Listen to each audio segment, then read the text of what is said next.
அவங்களுக்கு ஓட்டு போட்டு பழகணும். ஓட்டு போட்டு பழகிற இடத்துல அவங்களுக்கு எந்த அளவுக்கு ஓட்டு போடணும், அவங்க கேம் எப்படி இருக்குன்ற புரிதலை நோக்கி தான் இதுக்கப்புறம் அந்த அந்த அந்த ஷோ நகரும் அப்படின்னு சொல்கிற இடத்துல இப்போது கமருதீன் நாமினேஷனில் வரணுங்கிறது அவனுக்கே தெரிஞ்ச கேம் பிளே. இதை நான் இப்படி தான் பார்க்குறேன்.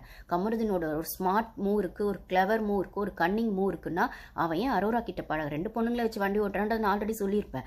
ஆனால் அந்த 2 பொண்ணுங்கன்னு வர இடத்துல இவனுக்கு நல்லா தெரியுது பாரு கூட வந்து அவன் நாமினேஷனில் வரான்னு.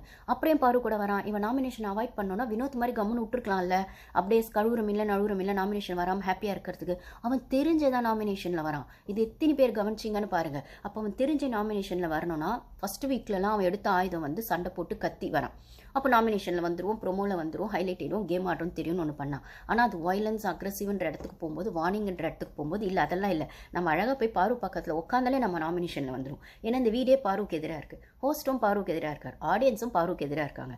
அப்போ வந்து என்ன பண்ணுறதுனா நம்ம வந்து பாரு பக்கத்தில் போய் உட்காந்து கேம் வந்து அவங்களால தான் நான் நாமினேஷனில் வந்தேன், நம்மளும் விளையாட்டாகவும் சொல்லிக்கலாம், சீரியஸாகவும் சொல்லிக்கலாம். உள்ளே இருக்கவங்களும் அந்த காரணம் வச்சு நாமினேட் பண்ணுவாங்க. அப்போ நம்ம கேம் ஆடுற மாதிரியும் ஆகிடும், நம்ம ஜாலியாக அடல்ட் கண்டென்ட் கொடுத்தா மாதிரியும் ஆகிடும். அரோரா கூட சேரும்போது போது அவன் வாரம் கேமை மாற்றிட்டு இருக்கான். ஒரு வாரம் நாமினேஷனில் வரான், ஒரு வாரம் நாமினேஷனில் வரல. வர வேணான்னு நினைக்கிறப்போ அரோரா கூட இருக்கான், வரோன்னு நினைக்கிறப்போ பாரு கூட இருக்கான். இது எத்தனை பேர் கவனிச்சிங்கன்னு பாருங்கள். ஓகேங்களா, இதுதான் அவனோட கேம் பிளே. இதை தான் அப்போ நாமினேஷனில் வர்றது முக்கியன்றதை தெரிஞ்சு அவன் கேம் ஆடுறான். அப்போ அந்த கேமை பாரு கிட்ட ஆடினா மட்டும்தான் தன்னை வெளில காட்டிக்க முடியுன்றதுல அவன் தெளிவாக இருக்கான். இதை தான் பிரவீன் ராஜு சொல்கிறாரு. ஆனால் பாரு கிட்ட போய் உட்காராதடா, பாரு கிட்ட பேசாதடா, உன்னோட கேம் ஸ்பாயிலாக போயிடும்டா அப்படின்றத விட சொல்கிற வினோத் ரொம்ப நல்ல ஃப்ரெண்டுனா அதே அட்வைஸை அவன் அரோரா கிட்டேயும் சொல்லணும். நீ அரோரா கிட்டேயும் பண்ணாத, பாரு கிட்டேயும் பண்ணாத, உன் கேமை மட்டும் ஆடு மச்சா அப்படின்னு சொல்லணும். ஆனால் அந்த கானு குட்டி அவன் சொல்கிறது இல்லை. ஓகேவா, இப்போ பாருங்களேன், நாமினேஷனில் வந்துட்டான் கமருதீன், வந்தோடனே டாப் பிளேஸில் வந்துட்டான். ஃபஸ்ட்டு டே பாரு இருந்தாங்க, செகண்ட் டே விக்ரல்ஸ் இருந்தான், இப்போ வெட்னஸ்டே வந்து கமருதீன் ஃபஸ்ட் பிளேஸில் இருக்கான்.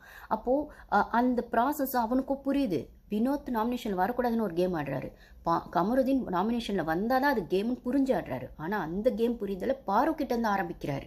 ஓகேவா, இதில் இந்த பொண்ணு வந்து அந்த பொண்ணுக்கு ஏதோ ஒரு அட்ராக்ஷன் அவன் மேலே இருக்கலாம், என்னமோ இருக்கலாம், அதை நான் சொன்ன மாதிரி அது அவங்க பர்சனல்.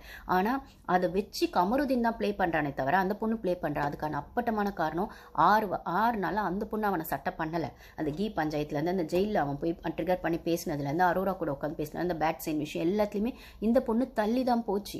இவனாக தான் இப்போ இவனுக்கு இந்த வாரம் நாமினேஷனில் வரணுன்றதுக்காக போய் சண்டே உட்காந்து மண்டே நாமினேஷனில் வந்துட்டான். அவன் ஏன் சண்டே போய் கரெக்டாக உட்காரணும்? நான் கூட ஃபஸ்ட்டு கேப்டன்சிக்காக போனேன். கேப்டன்சி அவன் வரணும்னா அவன் வின் பண்ண அப்புறம் வந்திருக்கலாம், இல்லை அன்றைக்கி கேப்டன்சி டாஸ்க் நடக்கும்போது வந்திருக்கலாம். ஏன் அவன் சண்டேவே வந்தான் அப்படின்னு சொல்கிறதுல சண்டேவே ஒரு அரோரா அவனுக்கு இன்னும் ஒரு கான்வர்சேஷன் கிரியேட்